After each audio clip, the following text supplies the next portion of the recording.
우리가 성경을 볼 때 그 말씀의 흐름을 잘 봐야 됩니다. 말씀의 흐름을 잘 봐야 되는데 어, 오늘 이 본 말씀 보면은 6절에 보니까 그러나 내가 이 말을 하면 허락이 아니요 허락이요 명령이 아니라 그렇게 말씀하고 있고요. 또 마지막 절에서도 그렇습니다. 그러나 내 뜻에는 그냥 지내는 것이 더욱 복이 있으리다. 나도 또한 하나님의 영을 받은 줄로 생각하노라. 그렇게 말씀하고 있습니다. 지금 바울이 고린도 교회 성도들에게 권면하는 것은 권면입니다. 어떤 진리를 말하는 것은 아니에요. 권면하는데 뭘 권면하냐? 결혼하든 결혼하지 않든 할례를 받았든 할례를 안 받았든 간에 주님께 모든 것을 집중하라. 그게 우선순위가 되라는 얘기입니다. 주님께 집중하는 믿음의 권면.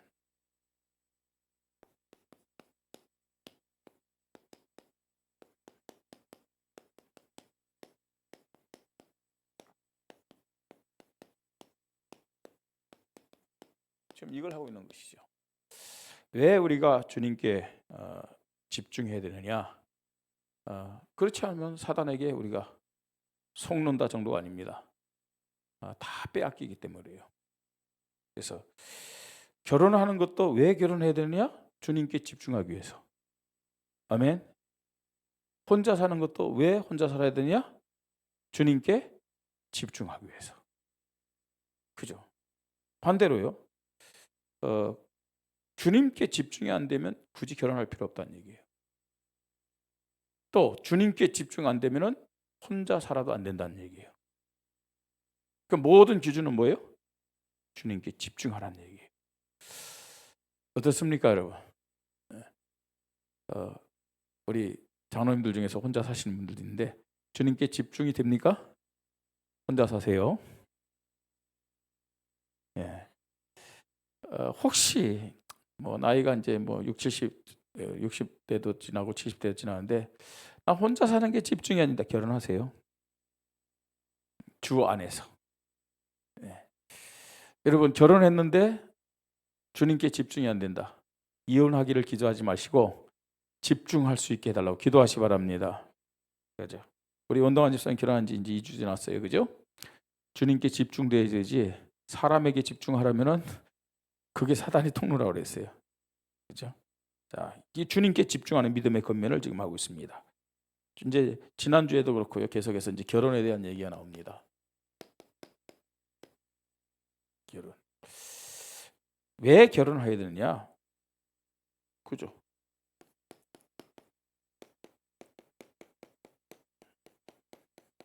그렇죠. 이거죠. 신앙의 유익을 위해서.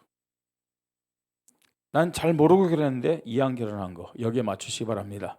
좀 늦었어도 그죠? 신앙의 유익을 위해서. 그죠? 다시 말해서 신앙의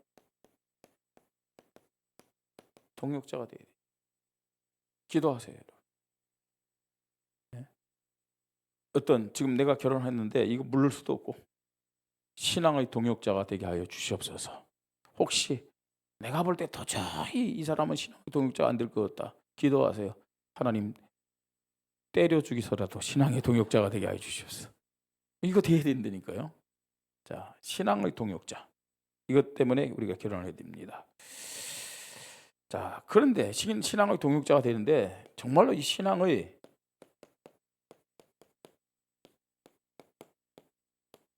걸림돌이 되는 경우도 있잖아요. 그죠? 신앙의 장애물이 되는 사람도 있습니다. 아내나 혹은 남편이 그럴 수도 있죠. 어떻게 되겠습니까? 육신적인 싸움 하지 마시고 영적 싸움 하시기 바랍니다. 자, 영적 싸움 하라는 말은 무슨 말이에요? 내가 주인 돼서 육신적인 싸움하면 그게 사단에게 완전히 속는 거예요. 그렇잖아요. 기도하라는 얘기예요. 그 영혼을 가슴에 품고 진짜 기도해야 돼요. 영적 싸움 해야 됩니다. 그 감을 계속 꺾으세요. 그죠? 영혼 사랑의 마음 알고 계속 기도하세요. 네. 이때는 어느 정도 기도하면 되느냐? 정말로 야곱이 야복강에서 기도한 것처럼 간절한 기도하세요. 어느 정도 간절한 기도하면 되느냐? 하나님 죽게 아니면 나 죽기로 하세요. 그죠? 이거 심각한 문제입니다. 사실은. 자, 또 결혼하지 않고 독신으로 살 수도 있어요. 독신으로 산 것이 나쁜 게 아니죠. 그런데 왜 독신으로 살아야 되느냐? 무엇 때문에요?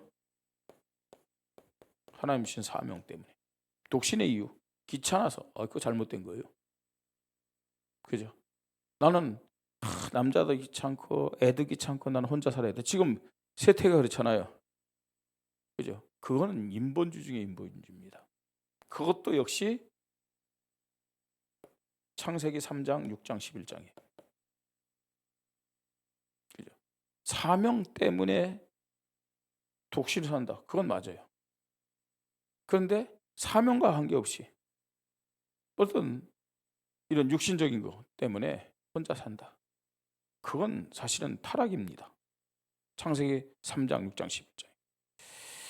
자, 그 다음에 이제 결혼은 했다.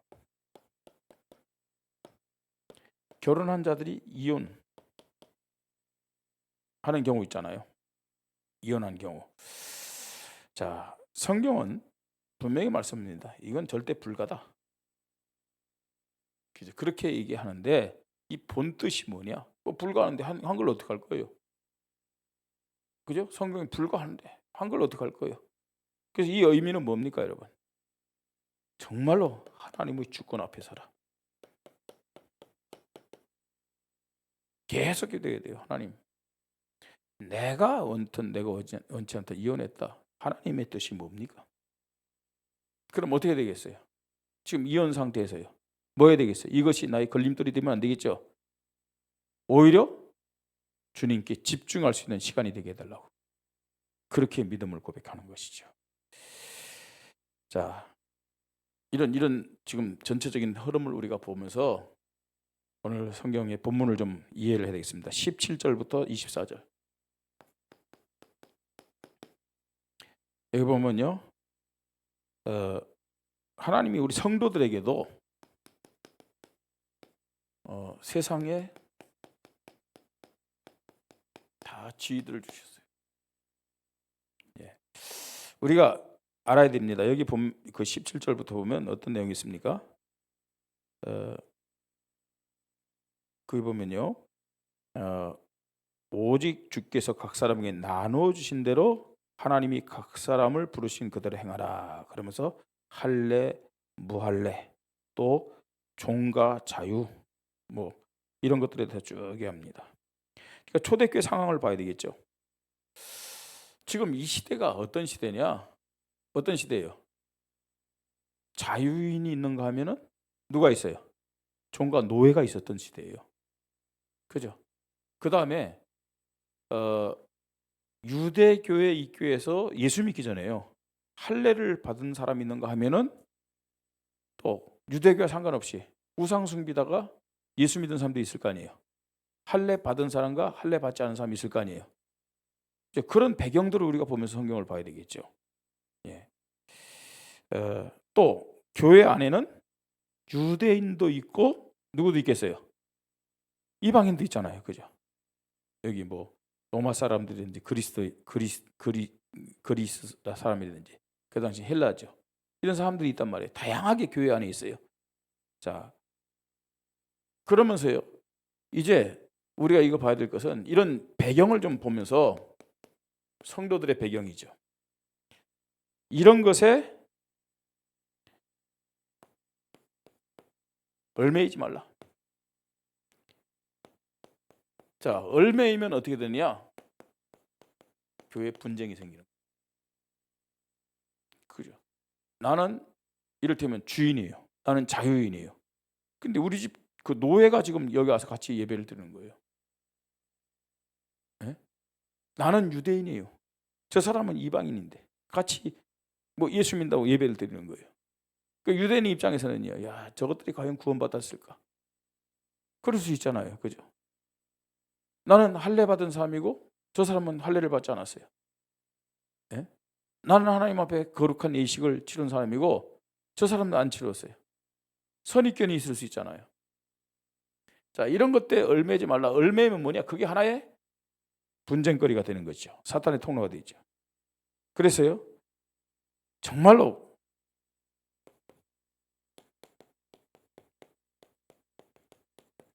복음의 말씀 앞에 서라. 또 하나님의 주권 앞에 서라.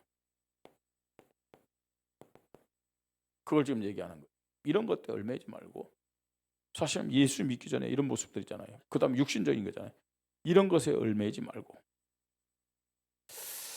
지금도 인도에 가면요, 이런 게 있대잖아요. 카스트 제자 아시죠, 여러분? 예? 그 나름대로 크게 4계급 있잖아요. 사제, 제사장 이런 계급이 있고, 그 다음에 왕, 귀족, 평민, 아예 천민, 이게 있는데, 그 우리나라 그 이제 기아 자동차 큰 공장이 인도에 가서 있거든요. 그럼 보통 어떻습니까? 입사를 빨리 한 사람이 빨리 숙련될 거 아니에요. 그럼 그 사람이 승진해야 되잖아요, 그죠? 승진했는데 조장으로 이제 뭐 오래됐으니까요. 또 기술도 또 빨리 됐으니까 승진시켰어요. 근데 그 사람이 딱 승진되니까 일이 잘 안 돌아가. 일이 잘 안 돌아가는 거예요. 왜 그럴까? 저 사람 평소에 그냥 이렇게 조장 그 할 때는 굉장히 시스템이 잘 돌아가는데 이 사람이 일 잘한다고 조장을 딱 세웠는데 일이 안 되는 거예요. 나중에 알고 보니까 밑에 사람들이 말을 안 들어. 거의 이 태업을 하는 거예요. 왜 그러느냐? 이 조장된 사람이 완전 천민 출신이라. 일하는 사람들은 평민들 대부분인데 자기보다 밑에 신분인 사람이 조장되니까 아예 이 사람들이 딱 서로 모의를 해가지고 말을 안 듣는 거 있잖아요. 지금도요, 인도는 그렇대요. 그런 상황들. 얽매이지 말고 이런 거요. 복음의 말씀 앞에, 하나님의 주권 앞에 서라. 지금 그걸 권면하고 있습니다. 왜냐? 구원받은 하나님의 자녀들은 세상과 사람의 종이 아니다. 그렇죠. 구원받은 하나님의 자녀들은 세상의 종이 아니에요. 사람의 종이 아니고 누구의 종이에요? 하나님의 종이에요. 그 사람이 뭐 귀족이든 그 사람이 자유인이든 그 사람이 종이여 노예든 하나님의 종이란 것은 똑같은 거예요. 맞습니까? 유대인이나 헬라인이나 이방인이나 할례 받았냐 할례 안 받았냐 아니에요. 그거는요 사람의 제도지. 전부 다 동일하게 뭐라고요? 하나님의 종이다. 자, 그러면서 어떠하느냐? 정말로 복음 안에서 자유함을 갖되 뭐는 하지 말라고 얘기하냐면 무질서하게 살지는 말라 그랬어요. 복음 안에서 자유함을 갖되 무질서하게는 살지 마라. 예, 그걸 지금 17절에서 24절 말씀하고 있어요. 자, 두 번째요. 7장 25절로 38절. 우리가 하나님의 말씀을요 좀 잘 보면서 좀 기준을 삼아야 돼요. 그냥 율법적인 기준 말고 복음적인 기준을 삼으면서 인도받아야 됩니다. 자, 7장 25절 38절 처녀의 결혼에 대해서.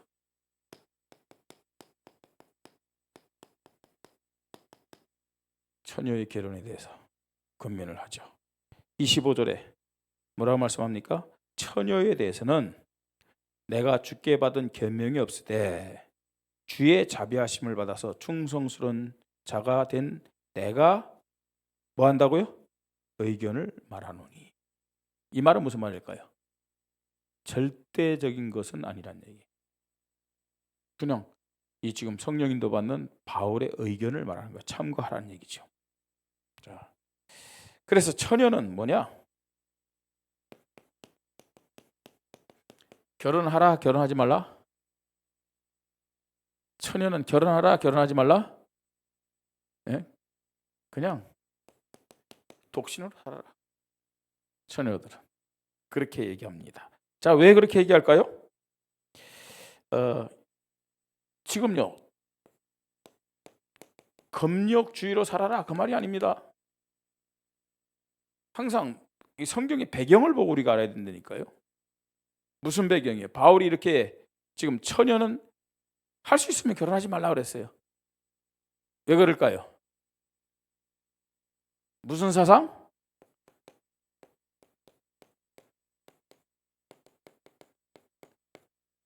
그 시대가 주님이 곧 온다고 생각이기 때문에. 주님이 곧 오는데 굳이 결혼할 필요는 뭐 있어요? 그죠? 그러면 이 말의 뜻은 뭘까요? 처녀가 결혼하지 말고 독신을 사는 게 좋다. 예? 이제 주님이 곧 오시기 때문에. 한데 이건 아니잖아요. 2000년 지났는데 주님이 안 왔어요. 그죠? 그분들 결혼하지 않고 주님 기다리는 분들은 다 어떻게 됐을까요? 그럼 이 말이 무슨 말일까요? 주님께 집중하는 삶을 살아라 그 말이에요. 주님께 집중하는 삶을 살아라. 그죠? 자, 종말론적인 기준으로 주님께 집중하라는 얘기입니다. 그러면서도 28절 보세요. 28절 또 뭐라고 얘기합니까? 자, 그러나 장가가는 것도 가도 죄짓는 것이 아니요 처녀가 시집가는 것도 시집가도 죄짓는 것이 아니로되 이런 이들은 육신의 고난이 있으니 나는 너희를 아끼노라 이렇게 말하고 있어요. 자, 처녀가 독신을 사는 거 좋지만 결혼 자체가 죄는 아니다. 그죠? 잘못된 것이 아니다 얘기합니다. 예. 주님이 가까울수록 환난과 핍박이 일어나니까, 그죠? 결혼 자체가 오히려요 주님께 집중하지 못하니까 그 당시는 처녀가 결혼하지 않는 것이었다. 그러면서도 그런데 남자도 그렇고 여자도 그렇고 결혼 자체가 죄는 아니다 얘기하고 있어요. 자, 그러면서 계속해서 얘기합니다. 30절 35절 오히려요 결혼 자체가 축복이 돼야 되는데 자칫 잘못하다가는 아내는 남편은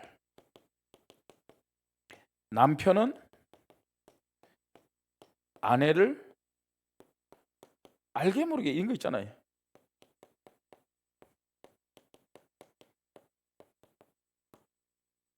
그죠? 결혼 생활하다 보면 아내는 남편을 기쁘게 하려고 하는 마음이 있잖아요. 그죠? 또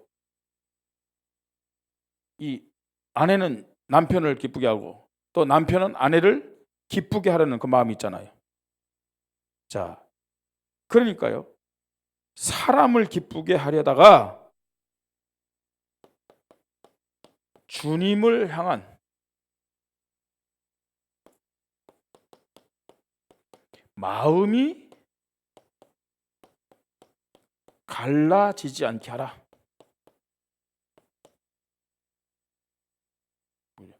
내가 사람을 기쁘게 하려다가 어떤 일이 벌어지느냐? 주님을 향한 마음이 어디에 돼요? 갈라질 수 있어요. 그래요, 안 그래요? 그래요, 안 그래요? 그러면서 우리는 핑계대죠. 복음적으로. 아내가 남편을 기쁘게 하려다가 주님을 향한 마음이 갈라질 수 있다니까요. 남편도 역시 마찬가지입니다. 자기 아내를 기쁘게 하려 하다가 주님을 향한 그 믿음이 약화될 수 있다니까요. 그럼 어떻게 됩니까? 좋은 게 좋은 거지 뭐. 양보한데 양보가 아니라 이건 타협이에요. 양보 좋아요, 나쁜 게 아니에요. 그죠? 이해 좋아요, 나쁜 게 아니에요. 근데 그게 양보고 이해고 수용인지 아니면 타협인지 우리가 잘 구별을 해야 돼요. 우리가 정말로 타협하면서 주님을 향한 마음이 갈라지면 이게 뭐가 되느냐? 통로가 된다니까요. 통로. 무슨 통로가 될까요? 사단이 역사하는 통로가 되는 거죠. 사단이 역사하는 통로에. 사단의 올무가 될 수 있다는 사실을 알아야 돼요. 자, 그러면서 마지막으로 39절로 40절 보니까 이제 과부나 과부의 반대말이 뭐예요? 호랍인가요?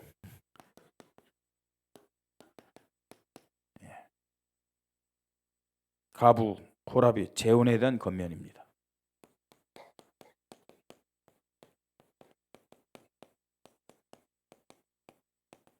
재밌죠, 그죠? 우리 고린도전서 보니까 참 재밌어요, 그죠?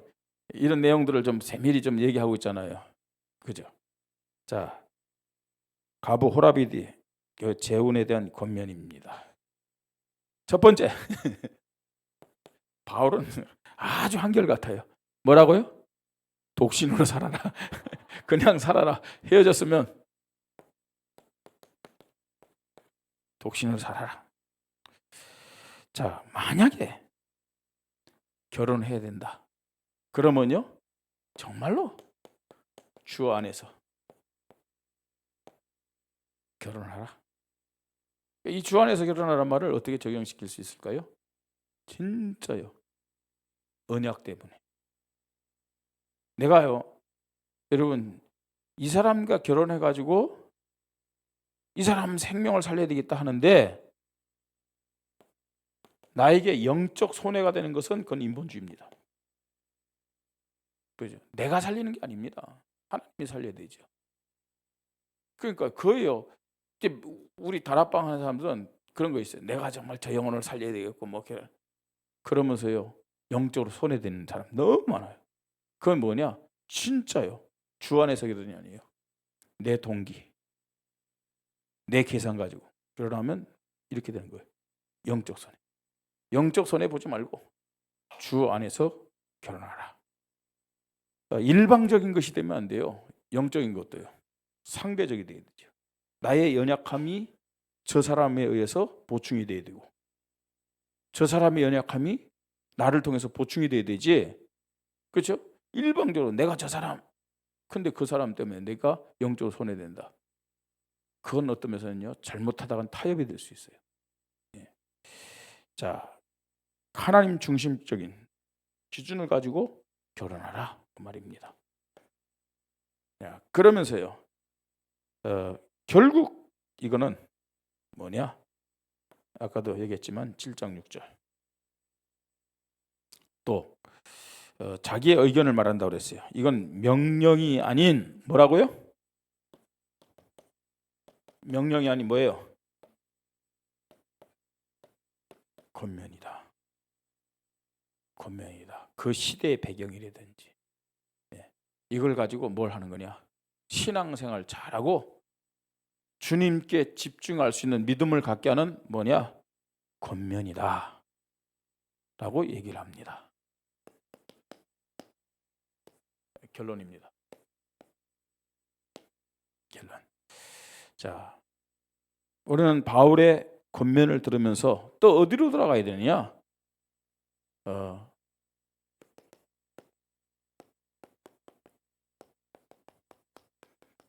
결혼의 절대 기준이 뭐냐? 여기로 돌아가야 돼요.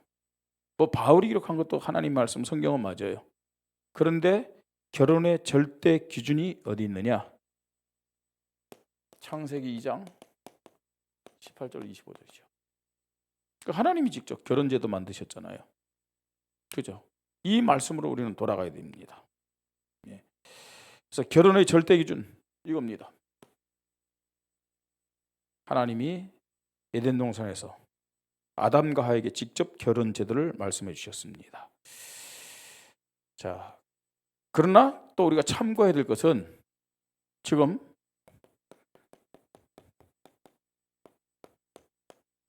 시대적인 상황. 바울 시대는 한마디 말해서 지금보다도 더 뭐가 정상인지는 잘 모르겠어요. 지금은 너무나요.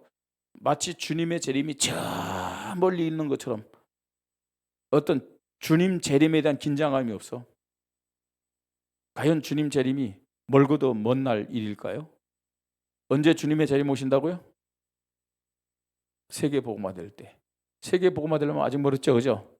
그러니까 아직 주님의 재림 멀었다고 생각하는데 천천만만의 말씀입니다. 모든 사람에게 복음 증거돼야 되는데 복음 믿어야 된다는 게 아닙니다. 인터넷으로 우리가 가지 못하는 곳에 복음이 증거되고 있어요. 방송으로 우리가 가지 못하는 곳에 복음이 증거되고 있어요. 의외로 세계 복음화는 빨리 올 수 있다는 사실을 알아야 돼요. 그러니까 재림에 대한 긴장감은 늘 있어야 되는 것이죠. 알아야 돼요.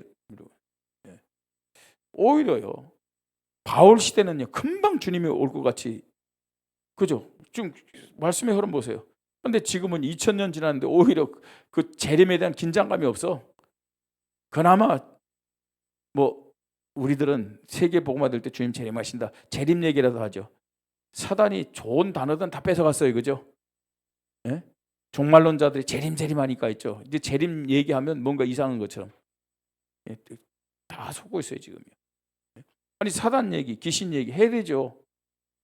그죠? 베레아가 저 얘기 했다고요. 못하게 하고 막 그거 하면 이상하게 쳐다보고. 아니에요. 해야 돼요. 그 성경적인 거예요. 자, 시대적인 상황을 우리가 봐야 됩니다. 시대적인 상황. 자, 그래서 시대 상황. 지금 뭐 많은 사람들이요, 뭐 종말론이 아닌데 결혼 안 하고 혼자 지내려고 막 그러잖아요, 그죠? 그건 다 육신적인 것 때문이죠. 자, 어떻게 하면 우리가 세계 복음화할 것인가? 이 기준을 삼아야지. 이 기준이요. 어제 핵심 때 이 목사님이 그 산업성계 30부분에 그런 얘기했어요, 그죠? 어떤 부부가 자기 아들을 잃고 나서 모든 재산을 틀어가지고 정말 자기 아들만이 자기 자식이 아니고 그 많은 후대들 자기 자식이다 이렇게 생각하고 자기 재산을 다 내놓고 대학을 지었다고 그러잖아요. 지금요 우리 생각을 빨리 바꿔야 돼요. 세계 복음화 어떻게 할 것이냐. 많은 후대들이 있죠. 그 다음에 세계 복음화하려면 빨리 해야 돼요. 제가 우리 남성계 때도 모임 때 말씀드렸지만 우리나라는 어쩔 수 없어요. 다민족 국가 돼야 돼요. 애 안 낳는다는데요. 그죠? 시골 인구 줄고요. 지금 뭐 농촌들요 거의 사람들이 없어요. 외국인 근로자들이 거의 다 와갖고 지금 하거든요. 근데 그 사람들을 어떻게 되냐? 잠깐 왔다 가게 하고 잠깐 왔다 해요. 그 정책 자체가 틀린 거예요. 그 사람들이 와가지고 대한민국 국민이 될 수 있게끔요. 어차피 다민족으로 간다니까요. 아니 그 사람들이 이 땅에서 돈 벌어갖고 이 땅에서 쓰게 하는 정책을 써야지. 안 그래요? 돈 벌어갖고 전부 다 다른 나라로 보내는 정책 오히려 손해잖아요 그게. 빨리요. 시대적인 상황을 얘기하는 거예요. 세계복음화 하기 위해서는 어떻게 되냐. 시대적인 상황으로 지금 바울은 이렇게 결혼에 대한 권면을 하고 있습니다. 자, 그러면서요 우리가 알아야 될 것은 바울이 권면했지만 이게 하나님의 말씀이에요.